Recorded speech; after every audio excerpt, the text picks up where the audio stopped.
CBI এবং ED একযোগে তদন্ত করবে যে এডুকেশন রিক্রুটমেন্ট স্ক্যাম যেটা হয়েছে তারা শুরু করেছিল, তারা অনেক দূর এগিয়েওছে। তারপরে একটা সময় আবার কোর্টে এসে সিবিআইয়ের অফিসার জানান যে তাদেরকে হ্যারাস করার জন্যে পশ্চিমবঙ্গ সরকারের পুলিশ কিছু অনভিপ্রেত স্টেপ নিয়েছে। তখন আমি একটা অর্ডার দিয়েছিলাম যে আদালতের আদেশ ছাড়া এই সিবিআই বা ইডি অফিসারদের এগেনস্টে কোনো এফআইআর বা অন্য কোনো তদন্ত শুরু করা যাবে না। সেসব তারা কিছু করেনি। সেটার এগেনস্টে স্টেট এখনও পর্যন্ত সুপ্রিম কোর্ট গেছে বলে বা ডিভিশন বেঞ্চে গেছে বলে আমি শুনি। এখন যেটা দেখা যাচ্ছে যে বিভিন্ন তদন্তে যাতে অগ্রগতি না হয় তার জন্যে বহু মামলা রাজ্য সরকার সুপ্রিম কোর্টে ফাইল করেছে।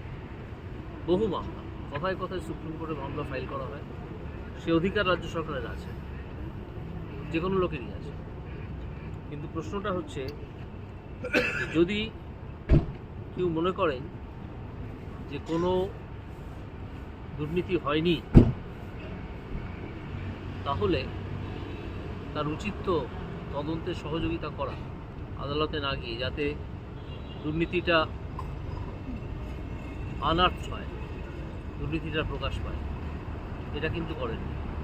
আর যদি কেউ মনে করেন যে দুর্নীতি হয়েছে, তাহলেও তার উচিত উপযুক্ত এজেন্সিকে সাহায্য করা, কোর্টে কোর্টে না দৌড়ে, যে দুর্নীতিটা হয়েছে বলে মনে হচ্ছে, আপনারা এটাকে আনার করুন। এর কোনোটাই কিন্তু এই রাজ্য সরকার করেন। আদালতে যাওয়ার অধিকার আছে, আদালতেও যাননি। এখন দেখা যাচ্ছে যে এদেরকে টেরোরাইজ করে, এই অফিসারদের টেরোরাইজ করে দুর্নীতি আটকানোর একটা চেষ্টা হচ্ছে, দুর্নীতির তদন্ত আটকানোর চেষ্টা হচ্ছে।